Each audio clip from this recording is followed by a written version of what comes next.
los patas del caballo.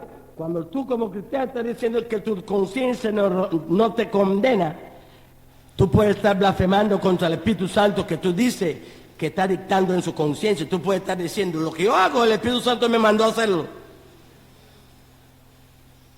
Y ten cuidado porque dice, la blasfemia contra el Padre, contra el Hijo, se será perdonado, pero no contra el Espíritu Santo. Hacer al Espíritu Santo autor de tu pecado es uno de los pecados más peligrosos. Entonces, encontramos que el apóstol Pablo dice,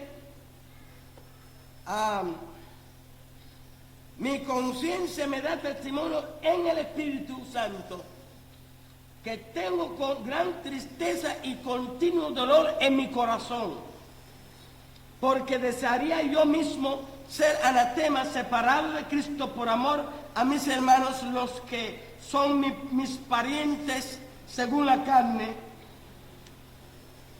Entonces observa aquí que el cristiano tiene una doble parentesco. Él tiene parientes según la carne y tiene parientes según el espíritu.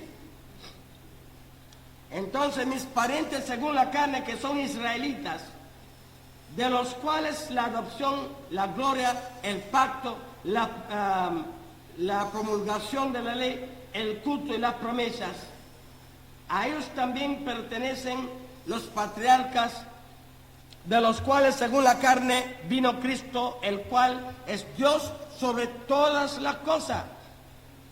Esto es un texto que es bueno que tú lo tienes para cuando un testigo de Jehová le viene a molestar diciendo que Jesucristo no es Dios. Usted dice, bueno, eso dices tú, pero mira lo que dice aquí la Biblia. Jesucristo que es Dios sobre todas las cosas. Entonces,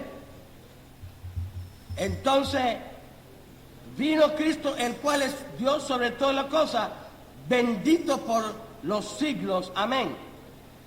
No que la palabra de Dios haya fallado, porque no todos los que descienden de Israel son israelitos. Ahora vamos a observar que Pablo ya va hablando de parentesco según la carne y parentesco según el espíritu, estableciendo dos líneas de parentesco. Parentesco según la carne y parentesco según el espíritu. Ahora él dice, no todos los hijos de Abraham son hijos, ¿cómo dice? No todos los que descienden de Adán son israelitas.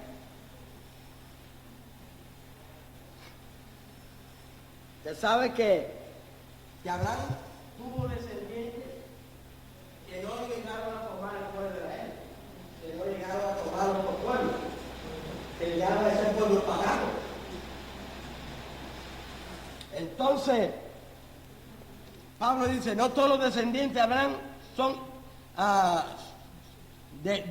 no todos los descendientes de Israel son israelitos, ni por ser descendiente de Abraham son todos hijos suyos, sino en Isaac les será llamada descendencia. Así que Abraham tuvieron muchos hijos, pero a través de Isaac empieza una línea que es la que lleva al pueblo escogido. Entonces, en Isaac será llamada descendencia. Esto es, no son hijos de Dios los hijos según la carne. Ya está él está haciendo una comparación que Dios, al señalar a Isaac es un punto clave de promesa. Los dos hijos no son hijos de promesa.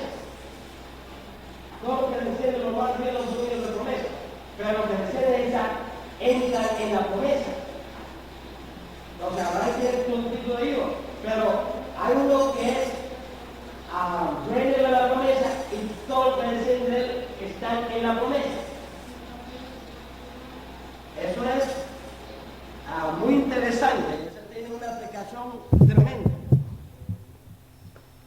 Entonces, dice, eso es, no son hijos de Dios los hijos según la carne. Los hijos según la carne son todo lo que Abraham parió, lo que Abraham, ¿cómo se llama? Engendró.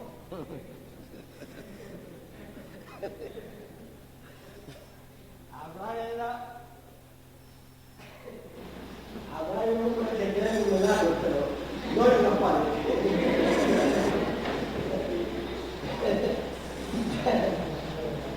Así que no todo lo que Abraham engendró llegaron a formar la línea de la promesa, sino todo lo que él engendró son descendientes de él, pero solo los que vinieron por la línea de Isaac, de Isaac, ¿no? De Isaac formaron la línea de la promesa. Entonces, es muy importante que nosotros sepamos que al igual hay mucha gente que aparece en el mundo diciendo que son cristianos, que descienden de Cristo, pero hay una línea en medio de todas esas supuestas descendientes de Cristo, hay una línea que es la iglesia verdadera. Hay una línea que es la iglesia verdadera, porque es la que está en el espíritu de verdad. Ahora, seguimos la línea de versículo 9. Pues la palabra de la promesa es esta: por este tiempo vendré y Sara tendrá un hijo.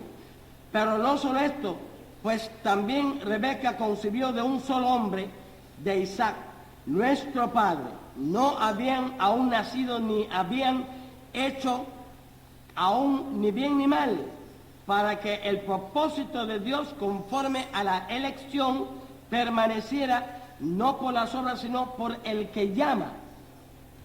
Entonces Pablo está estableciendo aquí que Dios hizo una promesa, que esa promesa no perteneció a todos los que Abraham parió, a lo que yo estoy encapuchado.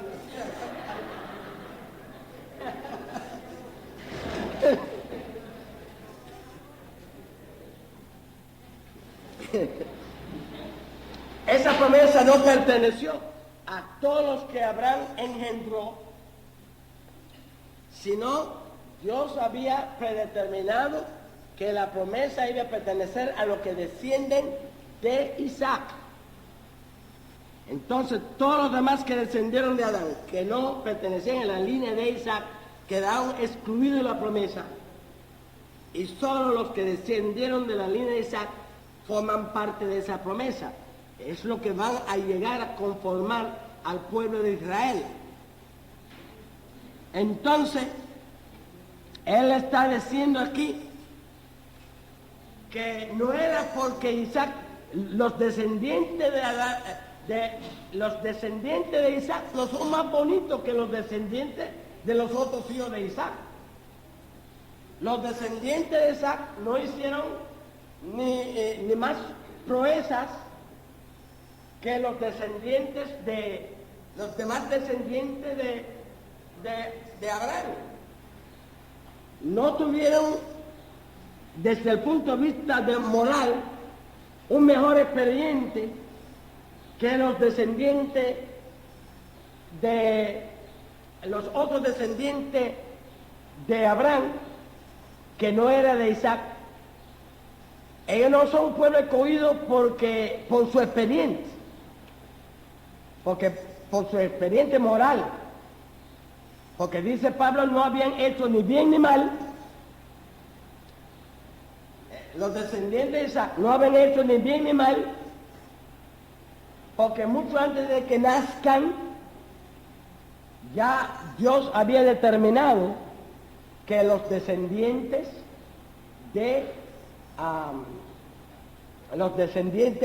de Isaac van a conformar el pueblo de Israel. Entonces, el apóstol Pablo está ahora llevando a cabo un concepto muy clave en la doctrina de la predestinación, que es, ayer hablamos de la predestinación para salvación, y vimos que el individuo no está predestinado, sino estamos predestinados en Cristo para salvación, y que todas las bendiciones del Evangelio pertenecen a aquellos que libremente y voluntariamente abrazan a Cristo como su Salvador. Ahora estamos hablando no de la predestinación para salvación, porque en los tiempos de Israel ni existía Cristo, ni existía la cruz, ni existía la salvación como tal, sino estamos hablando de la predestinación para la vocación. Entonces está la predestinación para salvación y está la predestinación para vocación, el papel que vamos a jugar en el plan de Dios. Entonces, vemos que Dios, todos los pueblos son igual, todos son pecadores, ¿es verdad? Antes de Cristo no hay ningún pueblo que tiene mérito más que el otro pueblo. Después de Cristo va a haber un pueblo que tiene mayores méritos que otro por la obra que Cristo ha hecho en ellos. Pero antes de Cristo no hay ningún pueblo que pueda reclamar: yo tengo derecho a ser el pueblo escogido porque yo tengo tal y más cual expediente moral o espiritual. Entonces Dios, para elegir cuál es el pueblo que va a ser el pueblo escogido, que crea las condiciones para la venida de Cristo, no puede ampararse en ningún mérito o ninguna cualidad especial de ninguno, porque todos están en pecado y todos son gente perdida. Entonces dice Pablo, el pueblo de Israel como pueblo escogido en el Antiguo Testamento no es producto de algún mérito que tenía, porque mucho antes de que pudiera hacer ninguna obra ni buena ni mala, Dios determinó que el pueblo que va a preparar las condiciones para la venida del Mesías va a ser los descendientes de Isaac, y que Dios determinó eso no con bases morales ni con bases espirituales, con bases de salvación, de que son salvos, sino sencillamente porque Él eligió a uno para ser el iniciador de aquel pueblo que iba a ser el pueblo de Israel. Entonces Él sigue explicando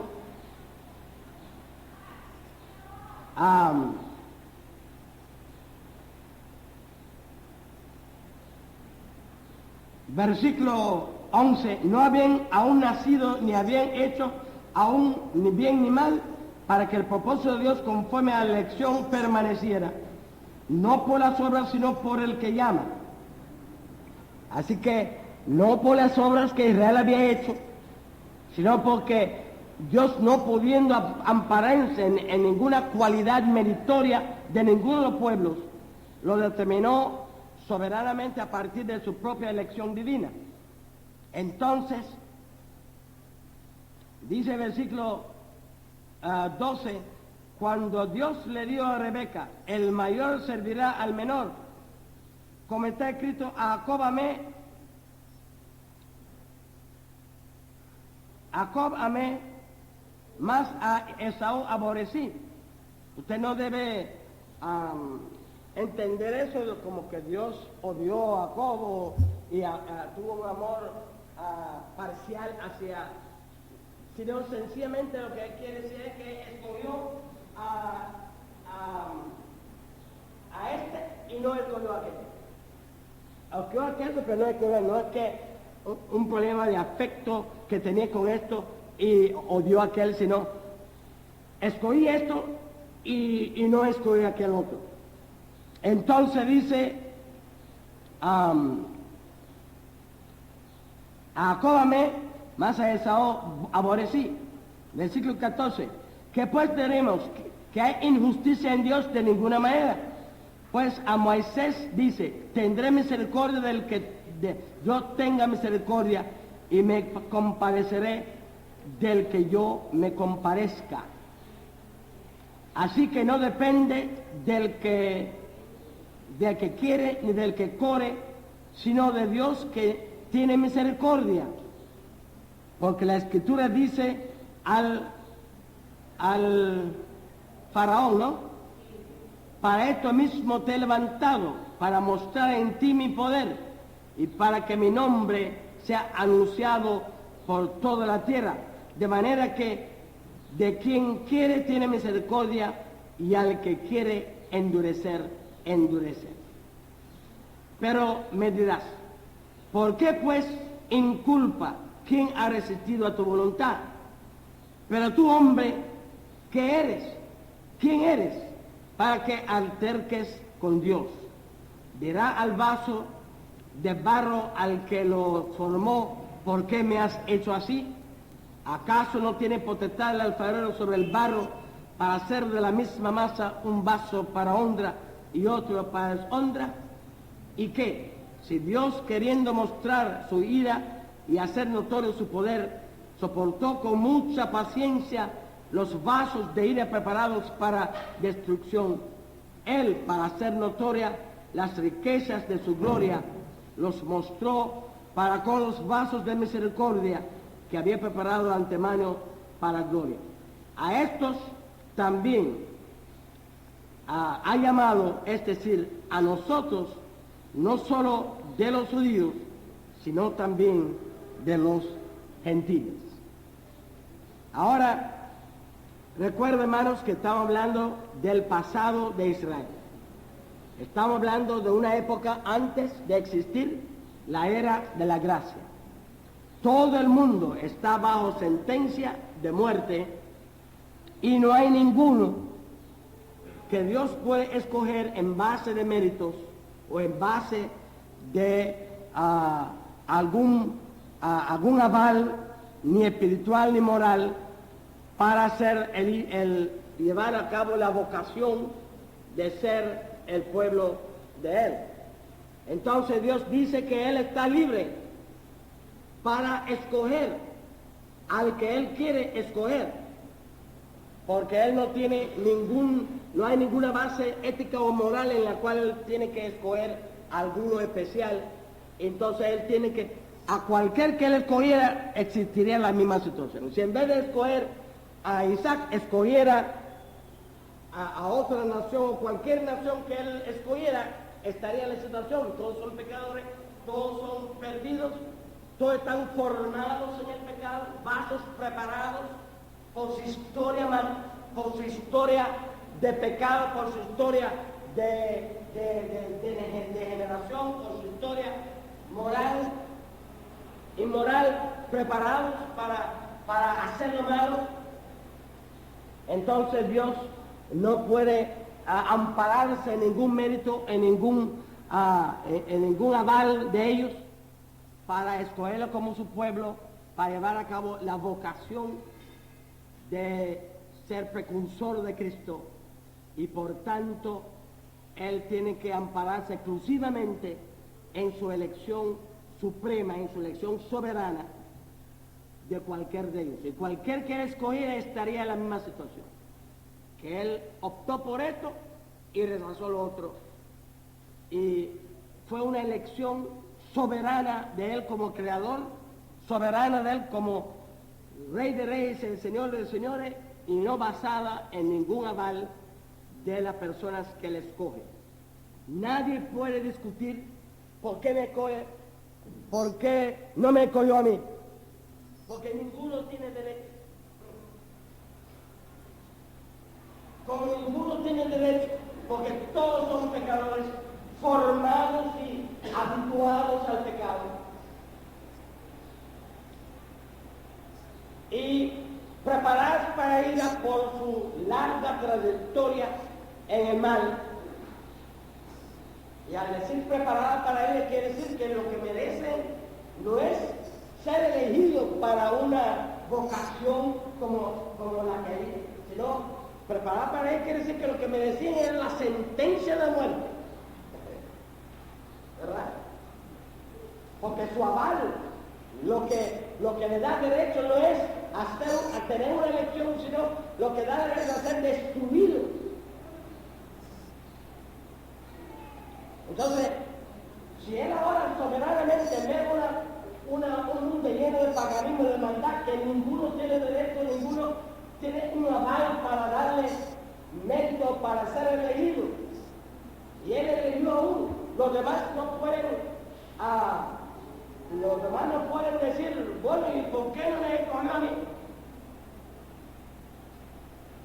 Porque todos por igual están sin aval de ninguna clase, y todos son instrumentos preparados para ir, porque su larga historia le ha maturado y le ha deformado y le ha preparado para que lo único que merecen es la sentencia de la muerte que está sobre todo ellos.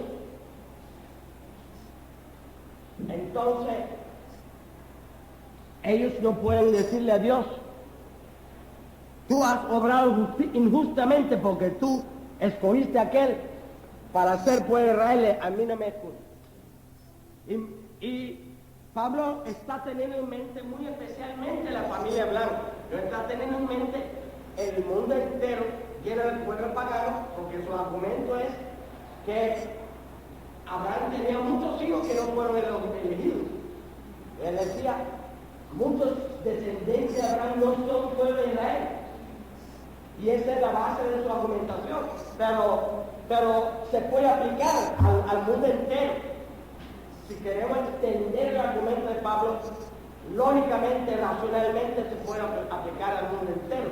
Aunque el apóstol Pablo enmarca ese argumento en la familia de Abraham, que muchos descendientes de Abraham no llegaron a formar el pueblo de Israel, porque no eran hijos de la promesa. Y estos descendientes pueden decir, bueno, pero no somos descendientes de Abraham igual que ellos. No somos descendientes de Abraham igual que ellos. ¿Y cómo es que ellos son hijos de la promesa y nosotros no? Pero Palomé hablando es que aunque ellos son descendientes de Abraham, pero ellos son pecadores igual que los demás pueblos paganos, vasos preparados para ira, vasos que están pendientes del justo juicio de Dios sobre ellos por su condición pecadora, y que ellos no pueden reclamar nada porque ninguno tenía derecho, y Dios soberanamente escogió a este para esa vocación histórica de ser el pueblo de Israel. Y es muy importante que nosotros comprendamos el contexto de la argumentación de Pablo.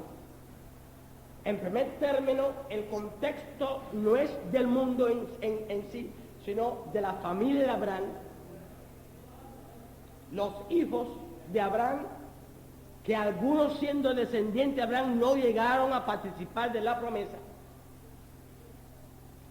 Y también el contexto de que no estaba hablando de salvación, sino de vocación histórica. Entonces, cuando tenemos esas dos cosas claras, que estamos hablando de los descendientes de Abraham, que llegaron a ser pueblos paganos y no llegaron a ser parte de la promesa. Y estamos hablando de ser elegidos para una vocación histórica y no para salvación. Entonces podemos observar la argumentación de Pablo, que todo, y podemos abrirlo para abarcar al mundo por deducción y por argumentación lógica. No está mal que se pueda aplicar así, pero el rigor teológico nos llama a tener en cuenta a la hora de interpretación la idea de la premeditación, de la predestinación, el marco en el cual el apóstol encaja su argumentación. Entonces, encontramos que el apóstol Pablo, ahora después de de hablar del derecho relativo, el derecho relativo y comparativo de los hijos de Abraham que no descendieron de Isaac, y los hijos que descendieron de Isaac y por la promesa participaron en el futuro de Israel, y los demás quedaron excluidos, y que el Señor está diciendo que ellos no tienen derecho de protestar, porque aunque son igualmente descendientes de Adán, pero son pecadores, que el derecho que tienen es de ser destruidos por su pecado, y que Dios libremente y soberanamente escogió entre todos a Israel. Y si hubiera escogido a otra persona, la misma situación hubiera existido, cualquiera que él escogiera.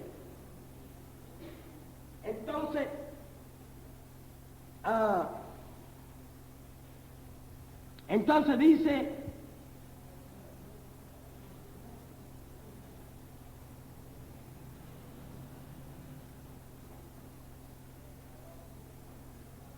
¿qué versículo habíamos llegado? A estos también ha llamado, es decir, a nosotros.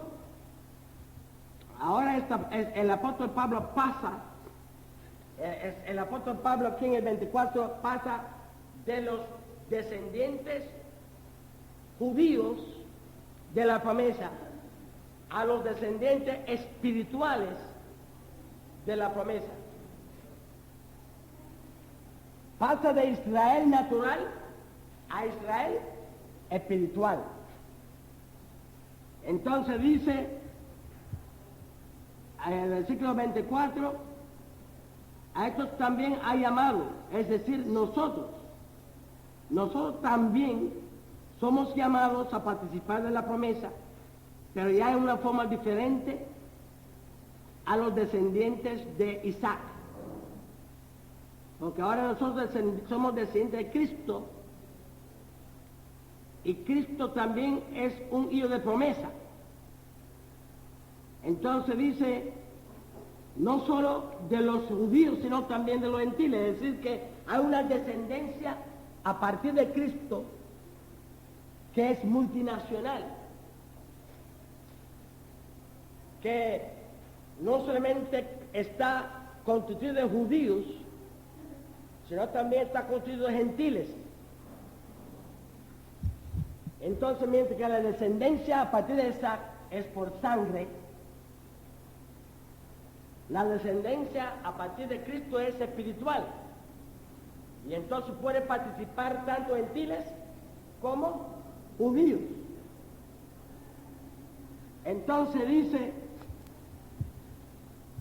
no solo de los judíos, sino también de los gentiles. Versículo 25, como también en Oseas dice, llamaré pueblo mío al que no era mi pueblo, y a la no amada, amada.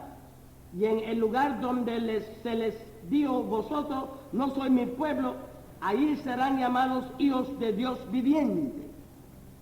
También Isaías proclama acerca de Israel, aunque el número de los hijos de Israel fueran como la arena del mar, tan solo el remanente será salvo.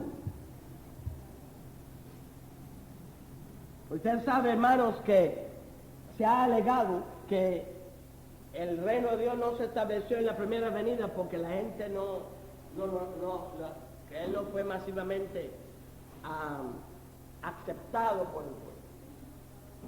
En nuestra obra nosotros alegamos que esto es una interpretación equivocada, porque en ninguna parte de la Biblia se dijo que él iba a ser masivamente, que el reino iba a ser establecido en un pueblo que masivamente lo acepta, sino que siempre se aclaró, los profetas aclararon que iba a ser rechazado por la masa del pueblo y aceptado por un remanente. Y todos apoyó tal como los profetas dijeron. Entonces el argumento de que él va a ser rey en la segunda venida, porque en la primera venida no fue masiva, es un argumento falso, no tiene ningún fundamento bíblico. Entonces, en ese versículo que acabamos de leer, es uno de los textos que prueba lo que estamos diciendo, que dice en el versículo, al final del versículo 27, el profeta está citando a los profetas, el apóstol está citando a los profetas que decían: tan solo el remanente será salvo, porque el Señor ejecutará su sentencia sobre la tierra con justicia y prontitud, como antes dijo Israel. Si el Señor de los ejércitos no hubiera dejado descendencia como Sodoma como Sodoma habríamos venido a ser, y a Gomorra seríamos semejantes. Entonces, el pueblo de Israel en su mayoría rechazaron a Cristo, pero un remanente lo recibió. Todo eso concuerda perfectamente con todo lo que la Biblia dice acerca del Mesías. Dice: una piedra fue sacada de la montaña chiquitica,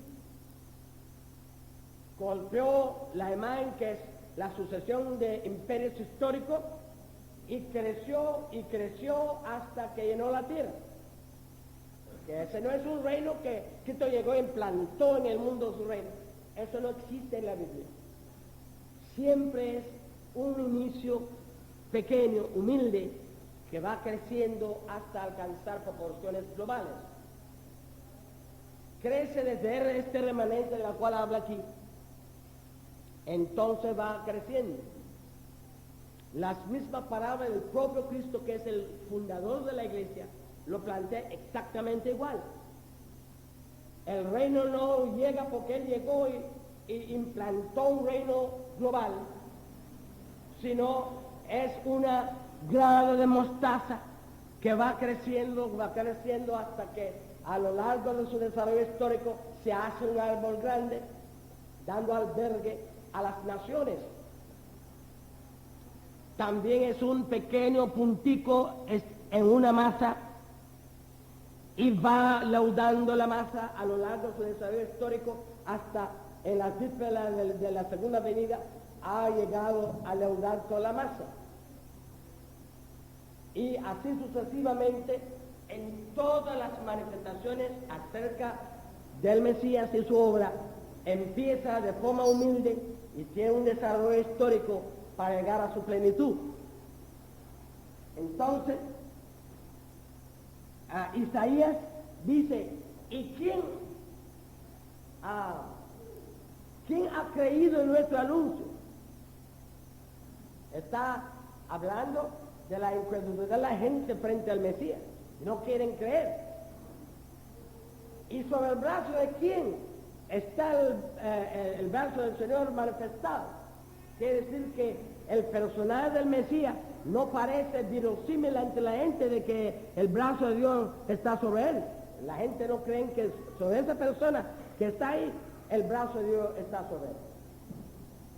Entonces, no fue nada extraño ni nada excepcional de que la gente no viera en Cristo la persona. Los profetas decían que iba a ser así. Y dijeron que dicen que no le verán con hermosura como para que fuera deseado. No lo verán con hermosura para que fuera deseado. Será como un arbusto en el desierto, una flor que no es flor. Y dice que lo rechazarán y lo harán pasar por las 1500. Eso es un poco de criollismo, ¿no? Le harán pasar por el que será varón de dolores. Entonces, ¿cómo vamos ahora a decir que porque se cumple al pie de la letra todo lo que dijeron los profetas, el reino no vino?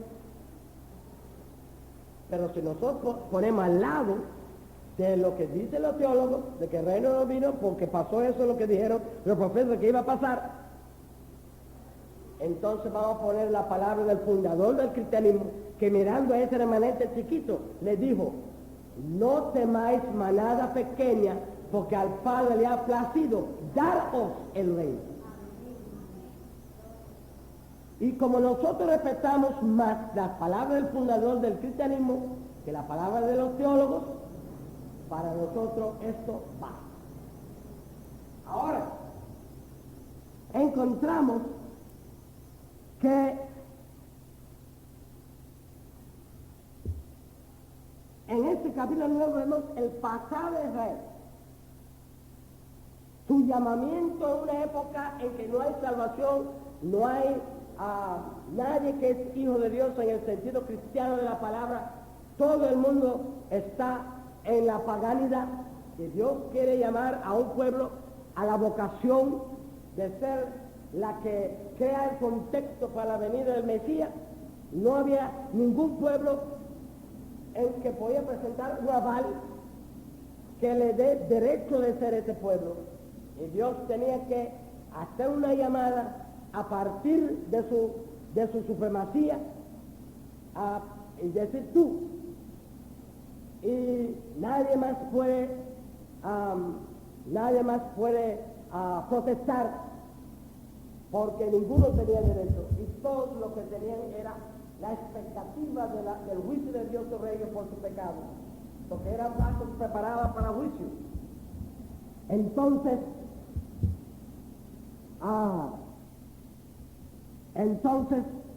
la vocación de Israel es una vocación no fundada en ningún mérito, no fundada en simplemente que Dios determinó en Israel serán salvos los descendientes de Isaac, en Isaac. Ahora encontramos en el versículo 30, ¿qué pues diremos? Que los gentiles que no iban tras la justicia han alcanzado la justicia, es decir, la justicia que es por la fe, mientras Israel, que iba tras una ley de justicia, no la alcanzó. ¿Por qué? Porque iban tras ella no por fe, sino dependiendo de las obras de la ley, de modo que tropezaron en la piedra de tropiezo. Como está escrito: he aquí pongo en Sión piedra de tropiezo y roca de caída, el que cree en él no será defraudado. El apóstol Pablo presenta aquí la dificultad que tuvo Israel para aceptar, para abrazar la nueva orden de cosas que Dios le ofrece a través del Evangelio. Ellos fueron elegidos soberanamente por Dios para ser el pueblo de Jesús. Dios, para crear condiciones en medio de esta apropiadas para que el hijo de él pudiera nacer en medio, le dio una ley y les dijo que todo el que cumple con esa ley van a ser aprobados por él. Entonces ellos estaban acostumbrados a través de los años a entender que el favor de Dios hacia ellos va a venir en el estricto cumplimiento de la ley. Entonces llega Cristo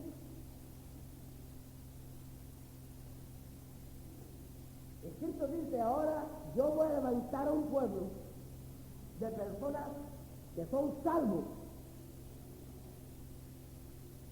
y esas personas van a ser salvos no por el cumplimiento de una ley o por alguna obra, algún aval que tienen, sino por la fe en mí. Ahora, eso es una cosa lógica. Si la salvación y todos sus beneficios es para lo que está en él,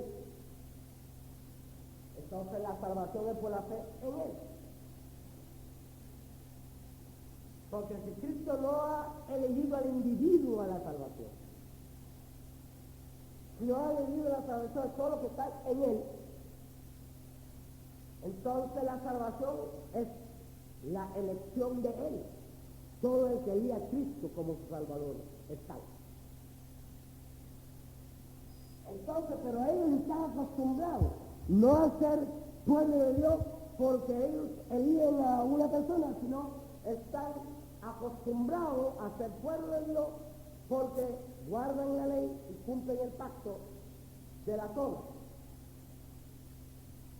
Entonces Pablo llama el hecho de que ese cambio de pertenecer al pueblo redimido por una elección de una persona, que es Cristo, a ser pueblo redimido por guardar un pacto de obras. Él llama eso la piedra de tropiezo del pueblo de Israel.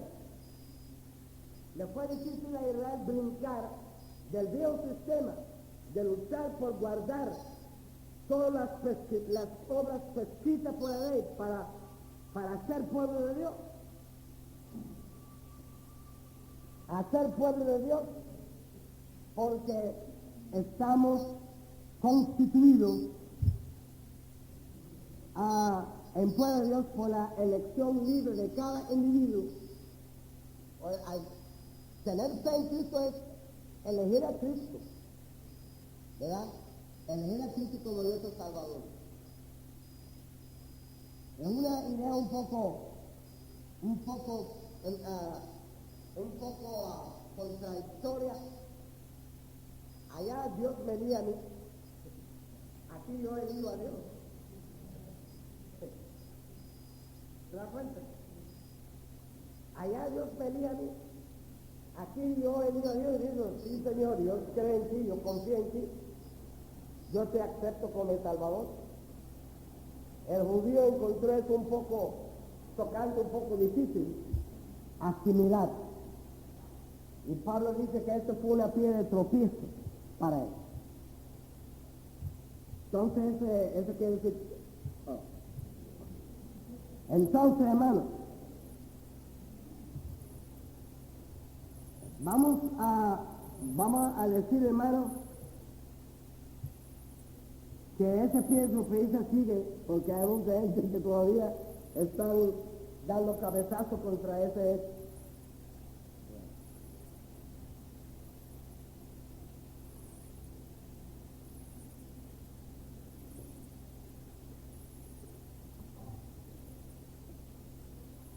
Si este fue piedra de tropiezo para el pueblo de Israel, ellos no pueden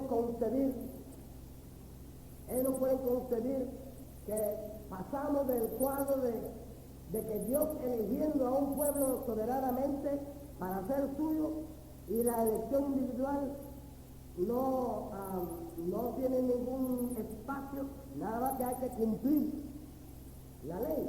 Y si usted cumple la ley, usted sigue participando a un cuadro en el cual el individuo escoge a Cristo, que es Dios, escoge el pacto y elige individualmente por la fe, ya porque ya ese no es elección para una vocación histórica, es una elección para la vida eterna, es una elección para la salvación del alma, es una elección para ser hijo de Dios. Y por tanto Dios no va a determinar el destino eterno de una persona de esa manera somera, sino Él abre el espacio al individuo para determinar su aceptación o su no aceptación de esta salvación que está en Cristo Jesús. Entonces, en el antiguo historia, Dios escoge a todo el mundo como el pueblo de Israel. Ahora Él escoge a Cristo y todo lo que voluntaria y conscientemente acepta a Cristo por la fe. Y Pablo llama ese cambio un tropiezo que los judíos no pueden asimilar, pero en el día de hoy hay muchos que siguen dando cabezazos contra eso, que no lo pueden asimilar, y no son judíos. Ahora, pero Pablo va a hablar ahora de la situación actual de Israel por este piedra del tropiezo, que ellos no pueden pasar a la forma en la cual Dios soberanamente determina la elección de Israel para una vocación histórica entre gentes que ninguno tiene mérito, a la elección para salvación en que ahora el mérito de la fe en Cristo como Salvador y la elección libre de los individuos de poder depositar su fe en Dios manifestado en Cristo para obtener la salvación y formar parte del pueblo que es la mecha de la historia. Entonces Israel tropieza en esa piedra de tropieza y no puede asimilar, y eso va a determinar Apocalipsis 12:1. La mujer vestida es el remanente de Israel. Es el remanente, es la iglesia judaica inicial. El remanente de Israel a la cual Dios dijo, no temáis manada pena. Entonces, el varón que ella dio a luz es la iglesia universal que salió de ella. La iglesia, esa iglesia que abarca a gentiles y todo el resto del mundo, es el varón que ella dio a luz. No Cristo, que es una idea un poco, yo no sé cómo pueden concebir, igual que la iglesia católica con su madre de Dios. ¿Entiende? Entonces la iglesia evangélica tiene su versión de madre de Dios, pero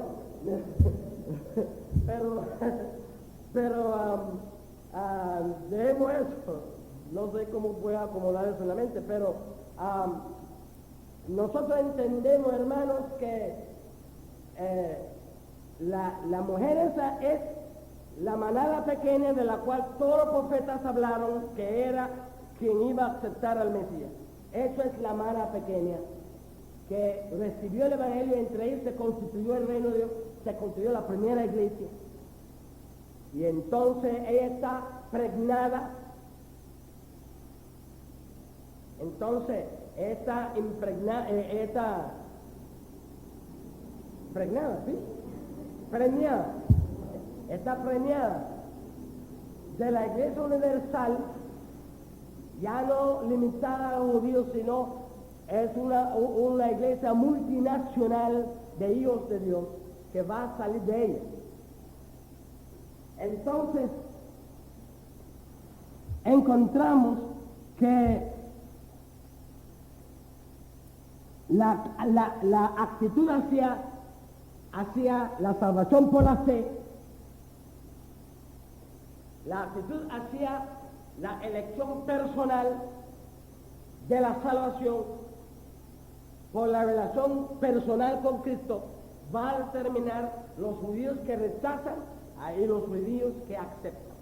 Va a determinar los judíos que se excluyen de la promesa y va a determinar los judíos que son incluidos en la promesa. Va a determinar los judíos que forman parte de la manada pequeña y va a determinar los judíos que son excluidos de la manada pequeña. Pues son ellos mismos que van a determinar si se incluyen o se excluyen por su actitud frente a esa nueva modalidad de que en vez de ser Dios quien dice tú, nosotros somos que decimos tú. Ahora,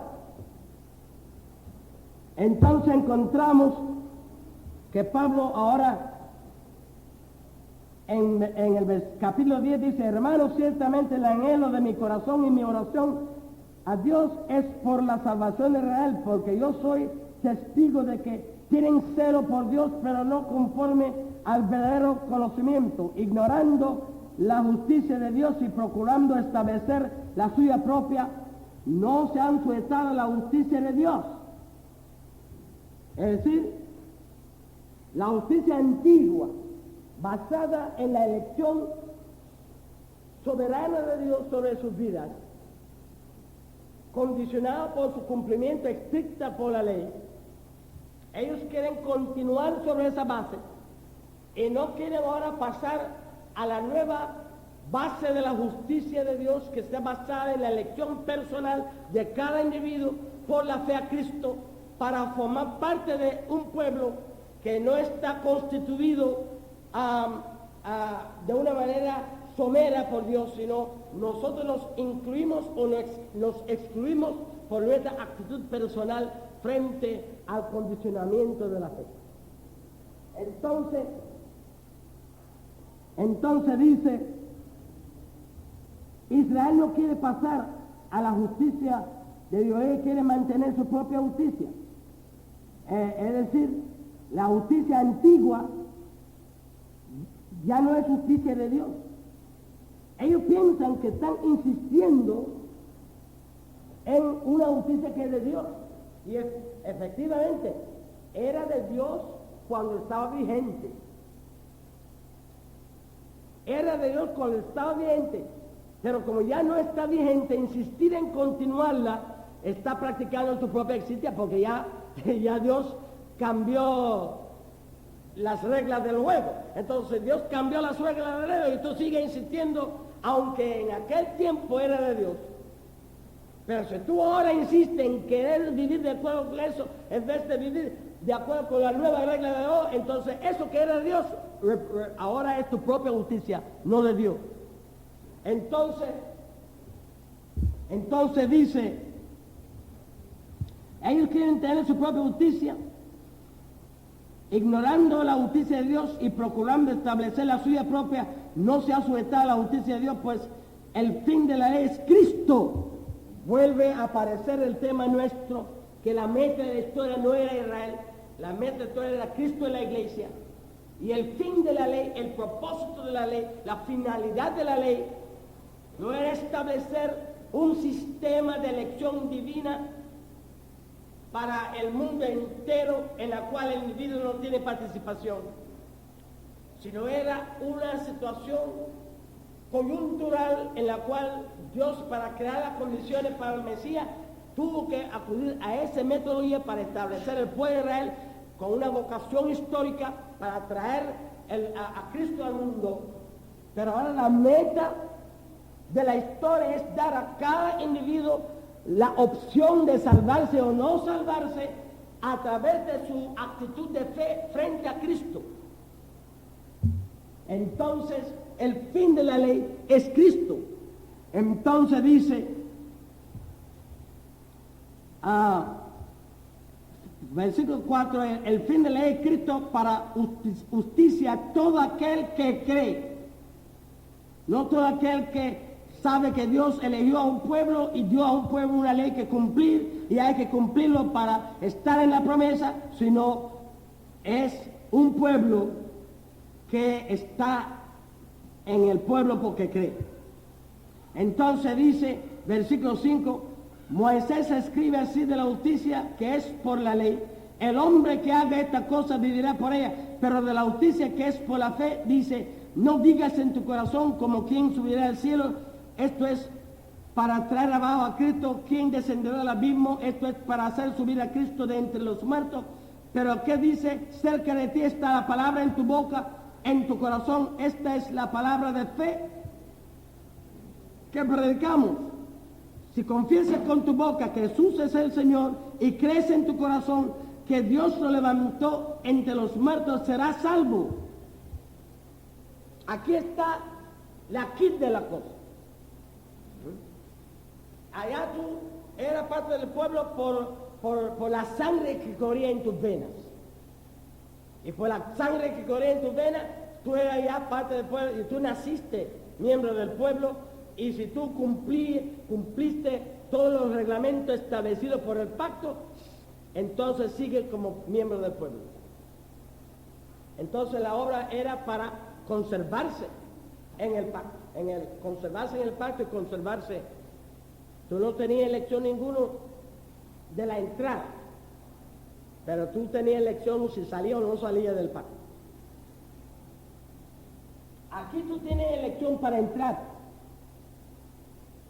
Dice, la palabra, la palabra llega a ti, la palabra llega a ti y te dice el plan de Dios, te dice lo que Dios ofrece a través de su Hijo Jesucristo, te dice a todo lo que le conviene para que tú aceptas ese nuevo pacto, esa nueva perspectiva. Y dice, la palabra llega a cada individuo como un ser libre, como un ser consciente, como un ser capacitado para hacer una elección. Entonces tú puedes elegir a partir de la palabra, que es lo que dice, Él salvó a todos los que Él llamó. Y la llamada viene a través de la palabra. Entonces, dice ahora, si confiesas con tu boca, esa es la confesión de fe. Yo he escuchado el Evangelio, he escuchado lo que Cristo dice de que Dios le mandó a hacer. He escuchado la oferta que Él me hace. Creo en Él, creo que sí Dios le mandó, creo que sí Dios me está ofreciendo eso, creo que sí Él tiene la capacidad de llevar a cabo lo que Él dice que Él puede hacer en mi vida. Confieso con mi boca que yo creo en todo eso. Confieso que yo creo que ese Jesús es el Mesías prometido y que yo puedo aceptarlo y voy a ser partícipe de todo lo que Él dice que Dios me ofrece a través de Él. Si yo confieso con mi boca que Jesús es el Señor, en el Antiguo Testamento, llamar a alguien Señor significa llamarlo Dios. Porque los antiguos decían a Dios Señor. Decir que Cristo es Señor es decir que Él es Dios. Entonces estaban diciendo, usted confiesa con su boca que Jesús es el Señor, está confesando en su boca que es Dios. Y si es Dios es Rey, porque Dios es Rey. En la reina británica, el rey si está en el trono o se está bañándose en el río o se está acostado debajo de una mata o se está en un avión o se está en un restaurante, es rey, es reina. Y Dios es rey, si está en el cielo sentado en el trono de la gloria, si está en Belén envuelto en la envoltura de un bebé, si está caminando por las calles de Galilea o si está en la cruz, Él es rey de reyes y Señor de señores por la sencilla razón de que es Dios. O sea, yo no sé cómo las gente que pueden arreglársela para aceptarla como Dios y no como rey. Es una de esas decisiones que la gente hace a través de la razón que uno no entiende. Pero yo en mi mente no puedo entender cómo a Dios se le puede separar de ser rey. Y no entiendo cómo una persona dice, yo creo que Jesús es Dios, pero no rey. Yo no puedo entender que alguien puede decir, yo creo en la divinidad de Cristo, pero no en su mesianidad. Él es ahora Salvador, pero cuando viene va a ser rey. Él es ahora Salvador, pero cuando viene va a ser rey. Entonces, ese Salvador que murió por su pecado, ¿por qué su sangre tiene mérito para salvarte? Si es sangre de un ángel, no tiene mérito. Si es sangre de un hombre, no tiene mérito. La sangre de un hombre no puede tener mérito para justificar a toda la humanidad. Y la sangre de ángeles no, tampoco. Entonces, sangre de Dios. Y solo tiene mérito para alcanzar a todos porque es Dios. Entonces, de ninguna manera tú puedes creer en la sangre de alguien que no sea Dios para tu salvación. Y si es Dios en la primera venida, ¿cómo no es rey en la primera venida? Entonces, todo eso es enredo en la cual se mete la teología moderna. Nosotros sencillamente entendemos que el que murió por mi pecado fue Dios. Y la cosa más sublime del Evangelio es eso, que mientras que los reyes aplastan y matan a los que no obedecen, mi rey murió por mí. Aleluya. Los reyes de la historia aplastan y llegan a los rebeldes con palo en la mano o con fusil. Pero el rey mío llegó a la cruz y se inmoló por mí. Así yo no veo ninguna diferencia entre mi Salvador y mi Rey. La razón por la cual amo a mi Rey es porque Él es mi Salvador.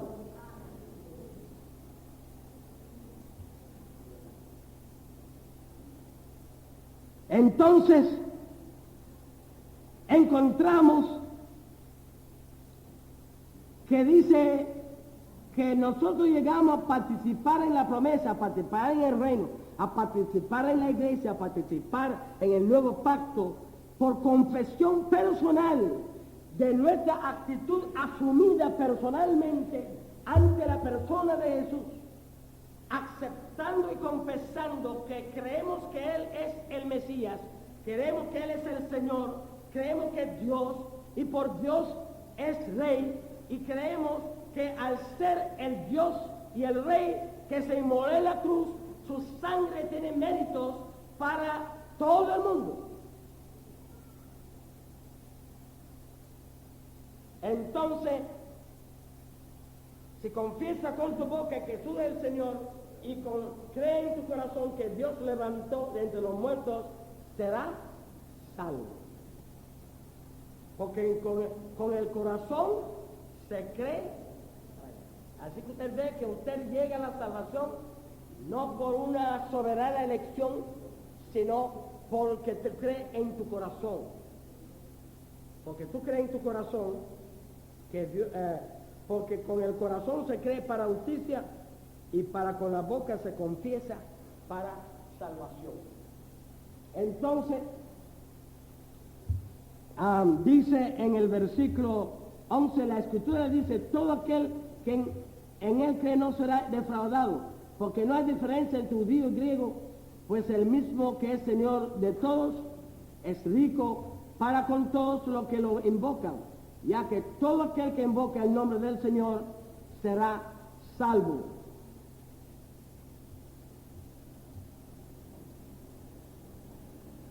¿Cómo pues invocará aquel que en el cual no ha creído? ¿Cómo creerán en aquel que no han oído? ¿Cómo oirán sin haber quien le predique? ¿Cómo predicarán si no son enviados? Como está escrito, cuán hermosos son los pies de los que anuncian la paz, de los que anuncian buenas nuevas. No todos obedecen al Evangelio. Porque dice, Señor, ¿quién ha creído en nuestro anuncio?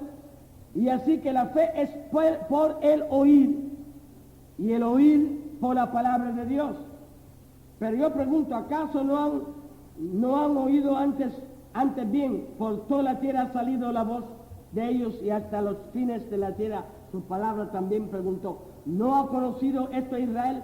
Primeramente Moisés dice, yo os provocaré a hacerlo con un pueblo que no es pueblo, con pueblo insensato os provocaré a ira.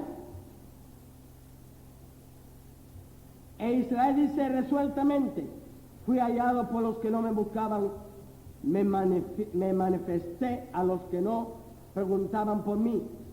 Pero acerca de Israel dice, todo el día extendé mi mano a un pueblo desobediente y rebelde. Así que en el capítulo 9 vemos el estado de Israel en el pasado. Aquí en el versículo 10 vemos el estado de Israel en el presente. Un pueblo que tropezó con la piedra de tropieza, que es el cambio de las reglas del juego, de ser elegido soberanamente para una vocación histórica, a nosotros elegimos personalmente a la salvación a través de Cristo, y eso constituyó en un tropiezo, una piedra de tropieza para Israel, y que dice que mientras que era una piedra de tropieza para Israel, era una puerta de oportunidad a los gentiles, porque cuando Dios eligió soberanamente a la vocación histórica, había que tener la sangre de Isaac para poder participar. Pero ahora no hay que tener la sangre de Isaac para participar. Y entonces dice que yo ahora llamo a los que no eran mi pueblo y a que no me buscaba antes porque no valía buscar, porque ya Isaac está elegido en lo que está en Isaac, pero ahora yo puedo buscar, porque ya no es una elección soberana de que en Isaac, sino ahora es el que cree. Entonces hay gentiles que llegan a creer y hay gente de todo pueblo que llegan a creer y hay un pueblo que no tienen una sangre que predetermina su destino, sino la fe que tienen en su corazón, que conforma un pueblo multinacional, universal, que es salvo por la fe en Cristo Jesús. Entonces dice, pero mientras que ahora los gentiles están aprovechando esa puerta de la oportunidad que se le abre a ellos, porque no está predeterminado su salvación, ahora ellos pueden optar, ellos pueden elegir, ellos pueden buscar. Y muchos gentiles, pero viene la paradoja, que mientras muchos gentiles están aprovechando la nueva oportunidad, Israel, que es el que tuvo la promesa desde el principio, dice, todos los días lo estoy llamando, y ellos sin responder. Pero ahora, en el capítulo 11, vemos que eso no va a ser siempre. Sino Israel está tropezando en esa piedra, tropieza por el cambio de las reglas del juego, y le va a llevar 2000 años para asimilar ese cambio de las reglas del juego. Pero Dios nos da ya una pista al final del capítulo 10, y Él dice, voy a usar a los gentiles para provocarlos a celo. Ya Él nos dio la pista al final del versículo 11, voy a provocarlos a celo. Cuando ellos ven que gentiles están entrando y ven lo que yo estoy haciendo con ellos, van a decir, espérate un momentito. Como el pajarito que venía a venir del tren y él estaba parado en la radio y dice, yo estaba aquí primero. Cuando ellos ven al pueblo de Israel, al pueblo cristiano lleno de gentiles, haciendo grandes cosas, cubriendo el mundo del Evangelio, entonces ellos van a decir, espérate un momentito, nosotros no éramos el pueblo escogido. ¿Y cómo es que esta gente está haciendo todas las cosas que están haciendo y nosotros aquí de bobo? Entonces Dios dice que Él va a utilizar al pueblo de los gentiles, a las bendiciones que Él está dando a los gentiles para provocar a los judíos a celo. Ahora, antes de empezar el capítulo 11, que quiero decirle que hay tres actitudes teológicas frente a Israel. La primera actitud es que Dios, por su pecado, a Israel por su pecado de rechazar a Cristo e incumplir la ley y rechazar el nuevo pacto, que Dios apartó a Israel. Israel está completamente fuera de la pantalla de Dios.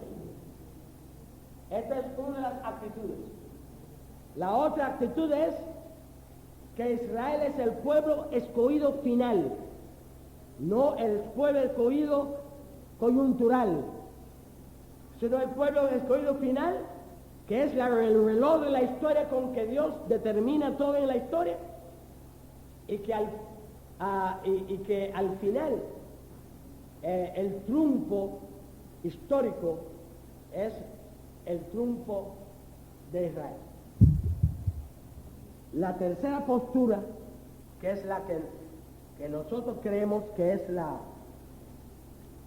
correcta, y todo el mundo está en libertad de tener su parecer, es lo que dice Dios aquí. Si Él dice que Él va a provocar a Israel a hacer, Ese no suena mucho como un Dios que acabó con Israel. Él dice que Él va a provocar a Israel, ¿es Él? Eso no está oliendo a un Dios que dice, tú mataste mío y ya, estoy contigo. No. Ahora, antes de leer el capítulo 11, que vamos a terminar en ese capítulo 11, yo quiero que usted lea conmigo en Efesios. Efesios 2.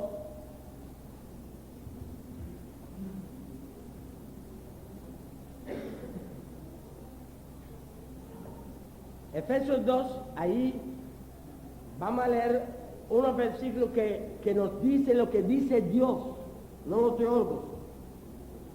Lo que dice Dios acerca del estatus actual de Israel y futuro en el plan de Dios. En Efesios 2 dice, versículo 13 hasta el versículo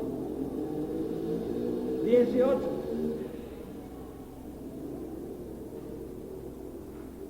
Del 13 al 18. Lee cuidadosamente.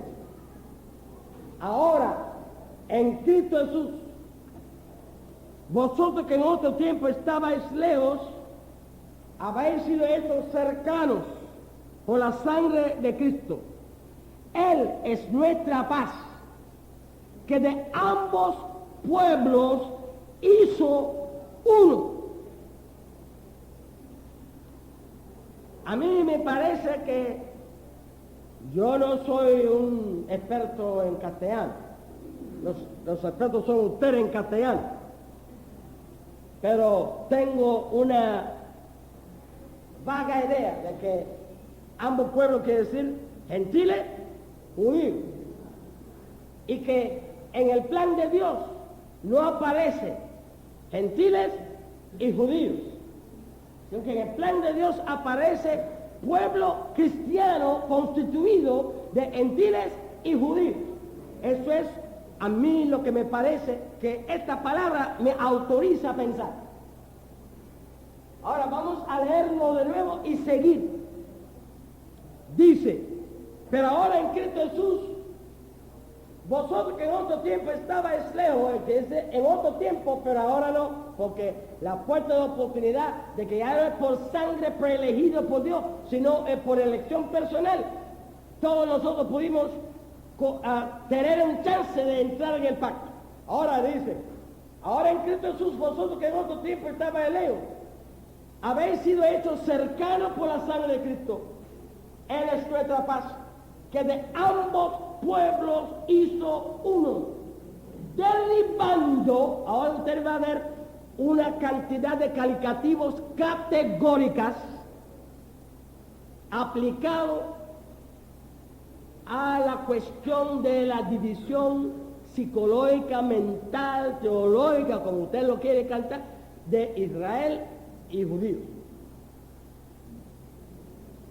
Israel y gentiles. Categorías muy radicales, derribando la pared, es decir, que la pared que los teólogos están luchando por mantener, dice Pablo que Dios lo derribó.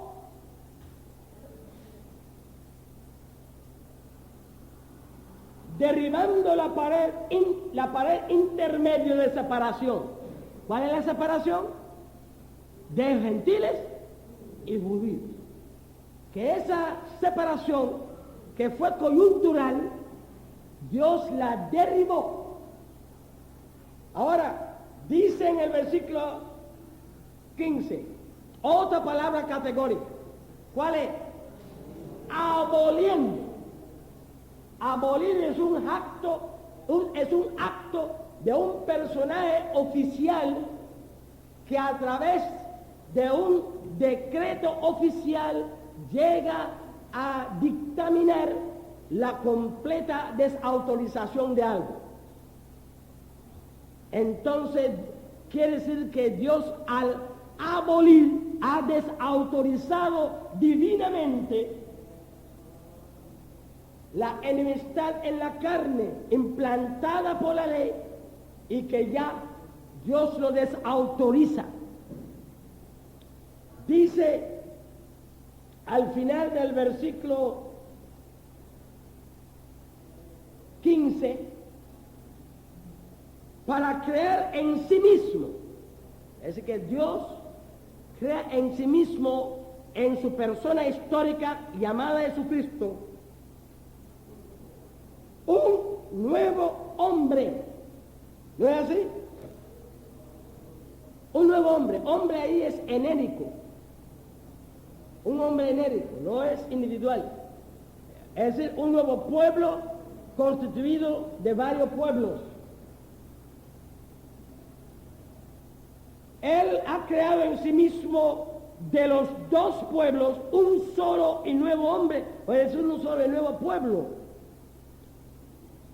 haciendo la paz y mediante la cruz reconciliar con Dios a ambos en un solo pueblo, matando, otra palabra categórica, derribando, aboliendo, matando.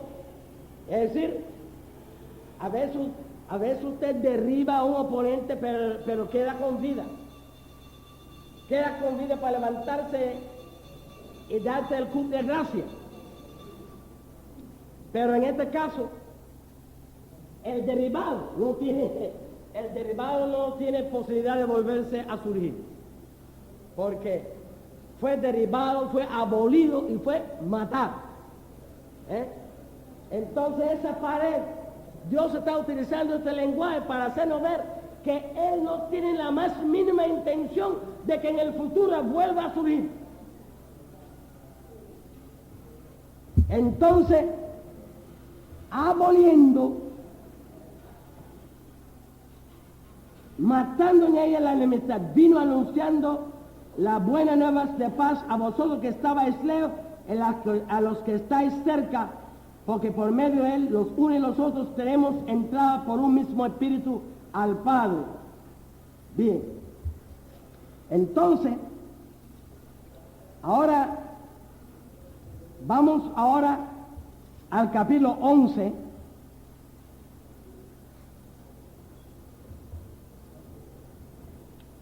donde vemos que el apóstol Pablo hace una pregunta. ¿Ha desechado Dios a su pueblo? ¿Cuál es la respuesta? De ninguna manera. Porque su destino es formar parte ¿de qué?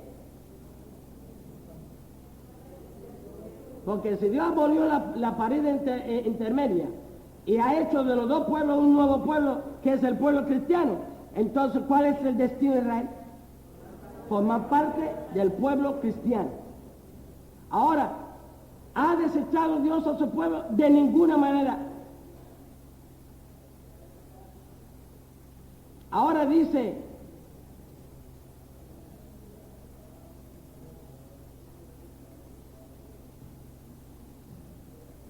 en el versículo 7, lo que buscaba Israel no lo ha alcanzado, pero los escogidos lo han alcanzado. Ya hay un nuevo escogido. Los nuevos escogidos, el escogido fue el remanente que lo aceptó y todos los gentiles que también lo aceptó. Dice Dios, versículo 8, Dios le dio espíritu insensible, ojos que no ven, oídos que no oyen, hasta el día de hoy. Pero dice el versículo 11, ¿será que los israelitas al tropezar cayeron definitivamente? ¿Cuál es la pregunta? ¿Cuál es la respuesta?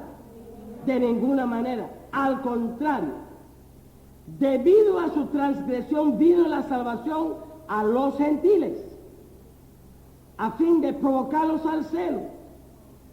Y si su transgresión ha servido para enriquecer al mundo, y su caída a los gentiles, ¿cuánto más será su plena restauración? Ahora bien, era necesario su caída para dar chance a los gentiles. Y entonces dice, si su caída trajo salvación y esperanza a nosotros, cuando ella cayó, nos abrió la puerta de la esperanza a nosotros, ¿cuánto más dice? Y observa la palabra restauración. ¿Qué cosa es? Plena restauración. Es decir que la restauración va a tener una magnitud excepcional. Y dice, si su caída trajo bendición,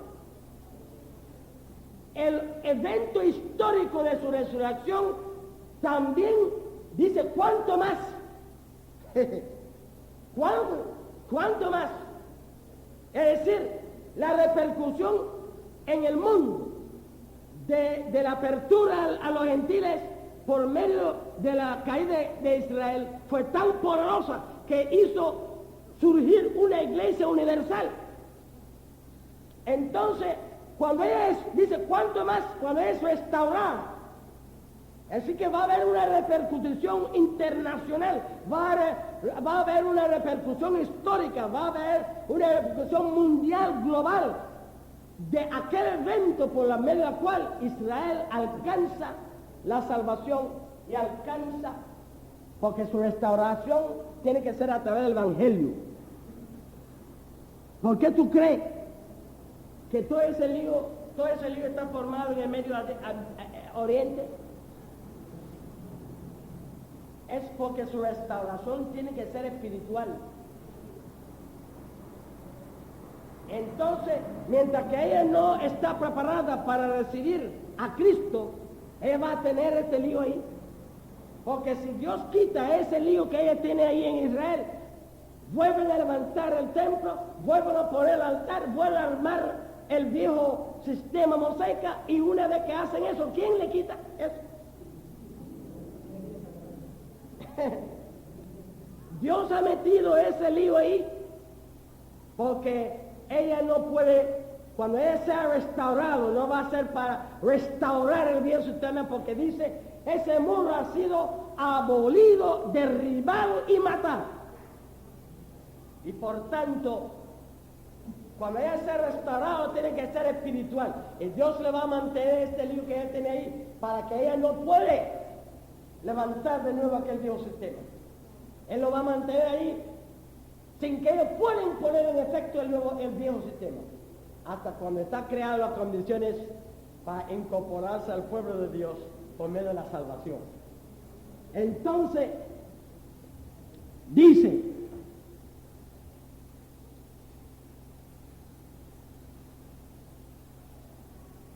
en el versículo 11, ¿será que los israelíes al tropezar cayeron definitivamente? De ninguna manera, al contrario, debido a su transgresión vino la salvación de los gentiles para provocar el celo. Si su transgresión ha servido para endurecer al mundo, para enriquecer al mundo, y su caída de los gentiles, cuánto más lo será su plena restauración. Habla a vosotros gentiles, por cuanto yo soy apóstol, a los gentiles honro mi ministerio. Pero si en alguna manera pudiera provocar a celo a los de mi sangre y hacer salvo a alguno de ellos, porque si su exclusión es observa ese versículo, si su exclusión es la reconciliación del mundo, ¿qué será su admisión? ¿Admisión a qué? ¿Al viejo sistema que ha sido derribado y matado? No. ¿Admisión a qué? Al Evangelio, al nuevo pacto. Su exclusión es ella misma se excluyó porque no pudo abrazar las nuevas reglas del nuevo, que es la elección personal.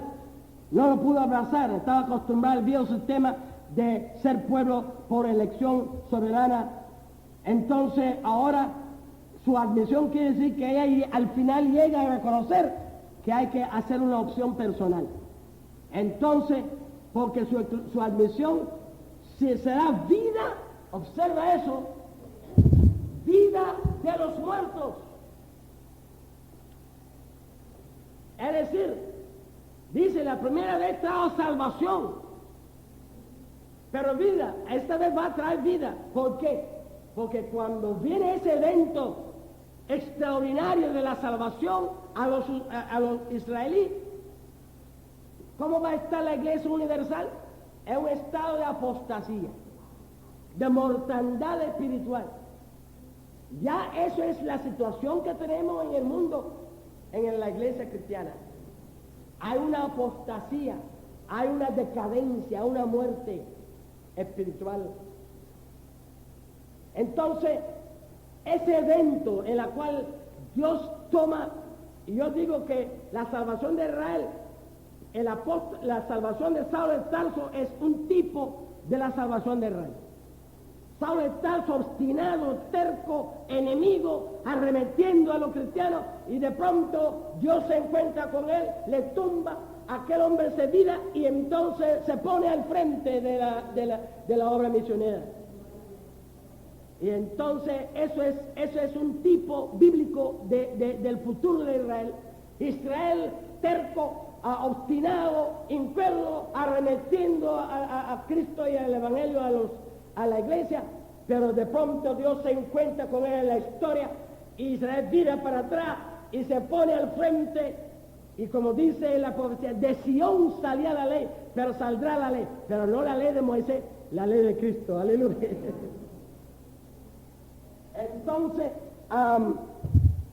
Entonces Pablo dice,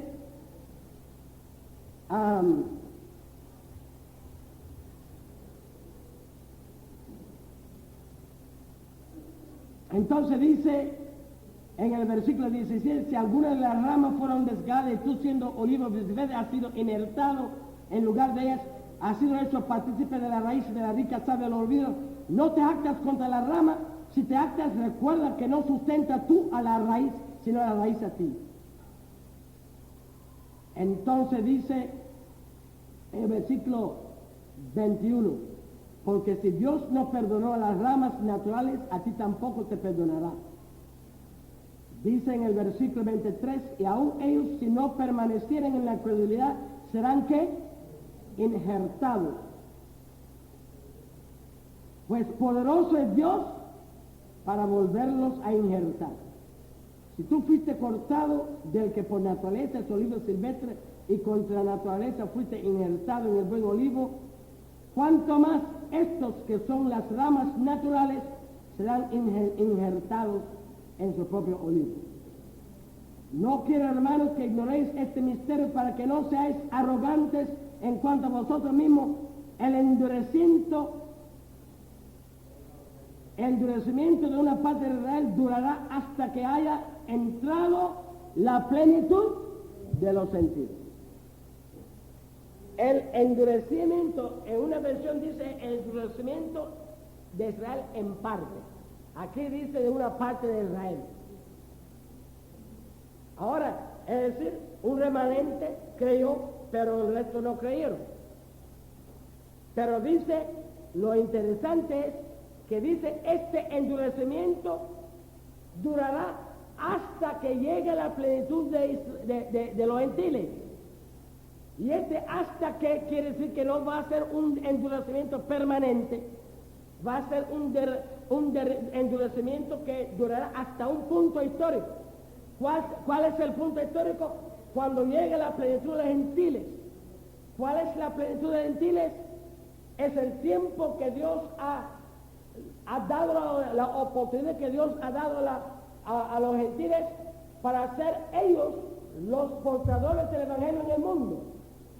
Cuando ese tiempo que Dios le ha asignado para ser los gentiles los que están llevando el Evangelio al mundo llega a su término, entonces ¿qué va a pasar? Dice en el versículo 26, luego que todo Israel será salvo, como está escrito, vendrá de Sión el libertador y apartará de la Jacob la impiedad, y este será mi pacto con ellos cuando yo quite su pecado. Así que en cuanto al Evangelio son enemigos por causa de vosotros, pero en cuanto a la elección son amados por causa de su Padre, porque irrevocables son los dones y el llamamiento de Dios. Así que el primer pueblo cristiano de la historia, ¿tú sabes quién va a ser? Israel. Dice, todo Israel será salvo. Ahora, eso no quiere decir que no va a haber pecadores en Israel. Porque como es una opción libre, donde hay opción, siempre va a haber el que no quiere. Pero lo que quiere decir que la proporción representativa de Israel va a ser cristiana, para hacer posible que se pueda decir por primera vez en la historia humana, este es un pueblo cristiano. Pero quiere que usted observa que Isaías ve a Israel, no solamente ve a Israel como el primer pueblo cristiano, sino también ve a Israel como otros pueblos apareciendo después de ella, que también son cristianos. Vamos a ir a Isaías.